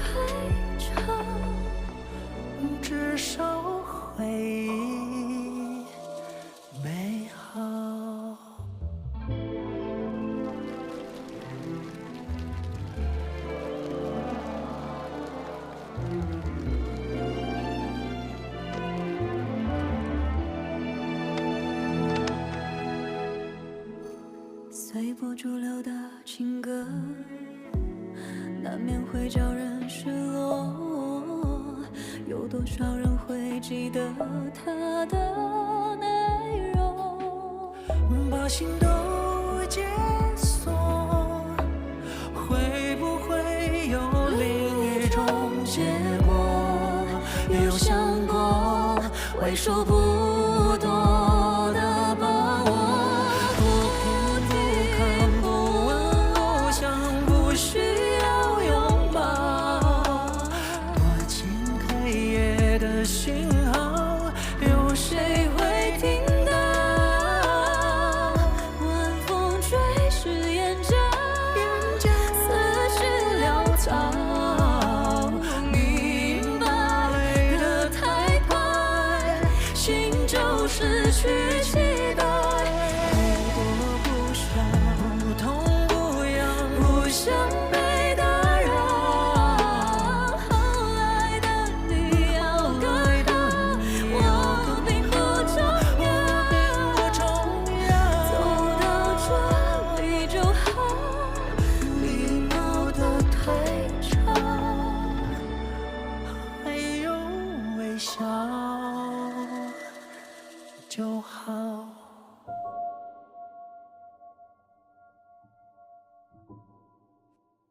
和着我心跳。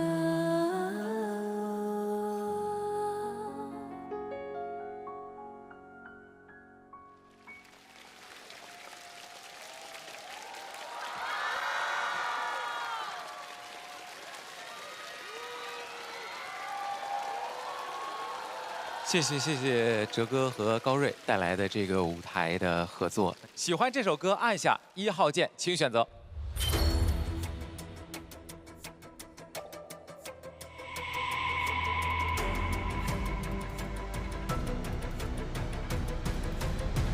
选择结束啊！我先问问高睿吧，高睿，我听到最后的那会儿，我感觉你的嗓子是不是有一点点情绪上的哽咽？哦，他很情绪的，是不是？就是哽咽了一下，但是又想到，啊哎，最后那个音其实挺美的，我要控制一下，然后又收回去了。对，所以其实我觉得刚刚最后那一句，高睿可能觉得他觉得我失误了，我怎么样？但是我觉得那个是最真诚的表现，我觉得那个是 OK 的，非常好的。问问大家的感觉啊，维维说说这首歌吧。以前别人会说，这个人一开口就对。我说怎么样才是一开口就对呢？其实哲哥就是这样的，他一开口，你一切都是让你幸福的，去仰望的。我也特别感慨，我们有歌2的舞台让我认识到了高睿，这么年轻的一个女孩唱得这么好，这个表演，我觉得在我看来，可以让我学习很久。谢谢老师。谢谢。刚才我想问，这首歌的曲是你写的吗？不是的，词曲都是我一个非常非常会写歌的一个朋友写的，他自身的经历。但我也觉得你的审美很好，它有一些旋律会有一些很让人意想不到的走向，在你觉得很顺耳、很顺耳、很顺耳、很顺耳的时候，突然有一个字，它的走向是你猜不到的，绝了，绝了。谢谢。我喜欢他们两个 vocal 的张力，然后，我觉得高睿就是有一些 groove 的东西，也是让人很心动。该用力的时候，他的声带反而是实的，就是很穿透那个麦克风的，但他的声音是没有很大声的。那如果是用演戏的方式去说的话，就是这句台词我肯定是落泪的，但可能我送你走的时候，我也是有个微笑，所以希望日后可以听到更多你的 vocal， 你唱的歌曲，很棒的一个舞台，谢谢你，谢谢。接下来我们听一听我们的行业团各位老师的建议。我想说的是，阿哲老师，就算是在这个舞台上，已经是位非常成熟的歌手了，就是每一次的曲风都还是有区别，然后也在不停的挑战自己，真的让我们学到很多，对，特别厉害，特别厉害。然后还有一句话就是跟高睿说的，就是长线条的叙事性的情歌，我认为它就是你的统治区，而不是比较琐碎的 R&B。还要说一个事情，就是我喜欢的歌，一般天宇他都不喜欢，然后我不怎么感冒的歌，他直接就会来句不红天理难容。我就要问一下，这歌他能不能红？我说句不好听的，这个火不了。你大点声。太难唱了。难唱的歌有红的呀。就是它没有那种特别洗脑的那种东西，没有钩子存在。然后从头到尾啊，我没有看到就是让我很印象深刻的东西。我想再补充一句，就是歌儿也可以不火。这是妥协了吗？不是，我同意这个，因为其实我觉得有很多歌不一定是真的要大火的。譬如说像我自己歌单里头有很多歌，其实可能大家都没听过。我也是。我觉得现在城市丛林吧，大家在一个忙碌的城市里面，你很难找到一个完全属于自己自处的空间。但我觉得有一些歌，就是你戴上耳机，你开始听的时候，你的周围就暗下来了，你就是属于你自己的。我觉得这首歌就是这样的歌，它不需要大火，但是我觉得它可以安慰很多人。对。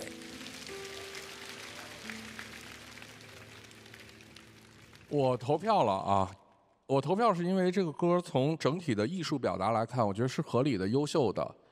但是我有一个挺尖锐的问题，你刚才的尾音的处理方式，包括对麦克风的处理方式、使用的方式，就太单依纯了。你觉得我像单依纯意思？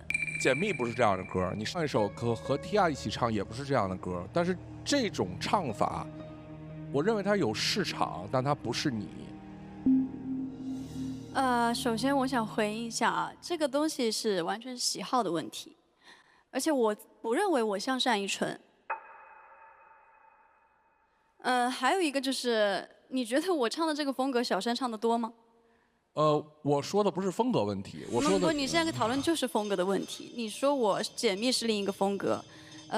恨月亮高悬是一个风格，到这个风格你才说我像单依纯。那我想问，也想问一句，小山唱这个风格的时候，你会说他像我吗？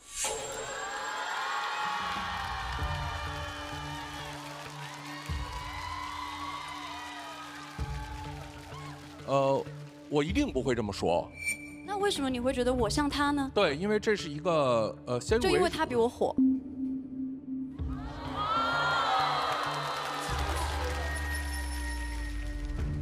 你可以这么说。你这不就是有点欺负人了吗？对，你可以这么说，这是一个先入为主的概念。先入为主是什么叫先入为主？就他比你火呀。比我火就是先入为主吗？那我说我先比他唱歌2年，我先比他出生几年呢？那没有办法。那什么叫没有办法？就是我说你像单依纯这件事情，是所有人都能听懂的。我就是我自己，请你不要再重复这一点了。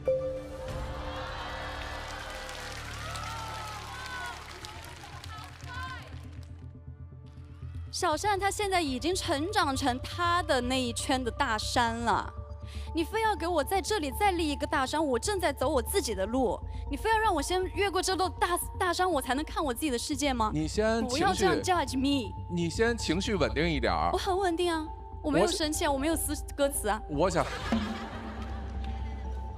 这梁儿老师，等一下，我缓和一下啊。我做了很多单依纯的视频的技巧分析 reaction。他们俩不像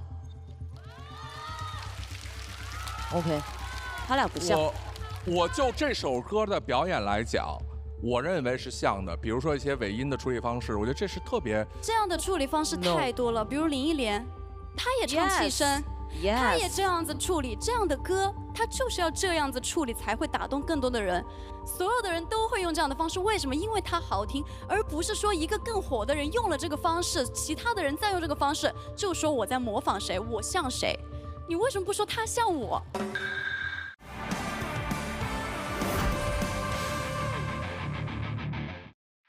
舞台上的我融合传统与流行。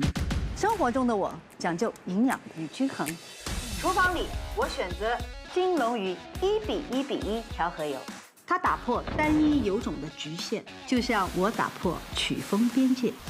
金龙鱼1:1:1，用8种好油科学配比，调出营养均衡的黄金比例，反式脂肪减到0。音乐无界融合才惊艳，生活百味调和才鲜活。今年送礼，我准备了金龙鱼1:1:1，营养均衡就吃1:1:1。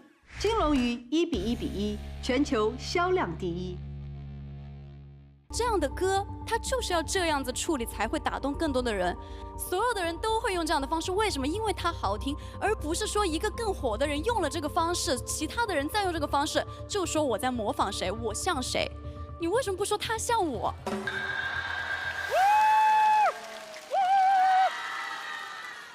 哦，我被这个问题困扰了5年。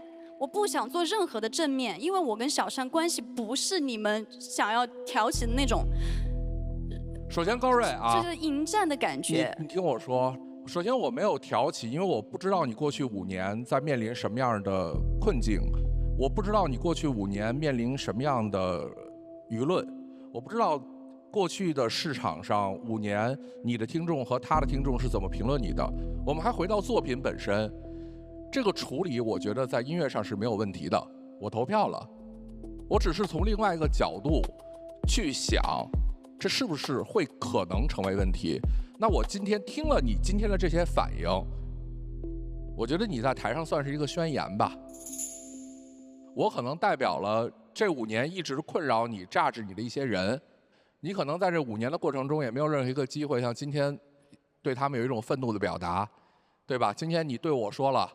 你就等于也对他们说了，好吧，这个事儿咱们过去，啊，我没有想伤害你的意思，你也别生气。好的。但其实对你而言，误解也是未来在工作中的一个会一直遇到的东西。我希望你能像今天这样发泄出来，或者能有更好的方式化解它。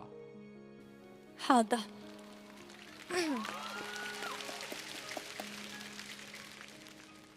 这个部分其实我也想做一些补充，就是说，其实我们在乐坛里面，其实因为声音的同质性肯定是有的。那其实我也从小就一直被说唱歌像谁像谁像谁，那你能不能超越他们？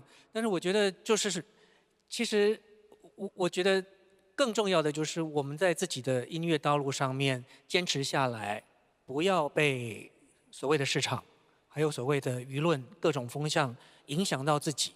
只要自己坚持自己想要走的道路，我相信你一定会走出自己的一个很清楚的自己的音乐风格。对，谢谢哲哥。我们来看一下这首歌获得了现场多少的共鸣值。这首歌最终获得的共鸣值是261共鸣值。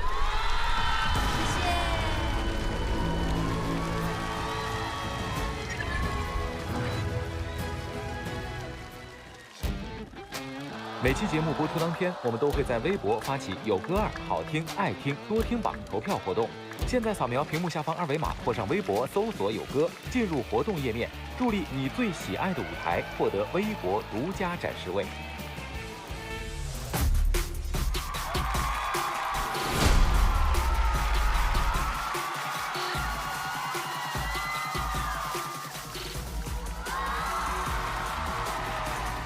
这一期有4位新生音乐人加入到节目当中，唱的这些所有的歌，在我来看都是活。觉得你就是为了要让全世界审判他的样子。那你太误会我了，老肖。我觉得他没有误会。对你而言，有一个很重要的标签叫做抄袭。杨老师，不要以你个人的想法来去绑架别人的好不好？不能逮谁咬谁啊！沈涛，你道歉，刚才是人身攻击。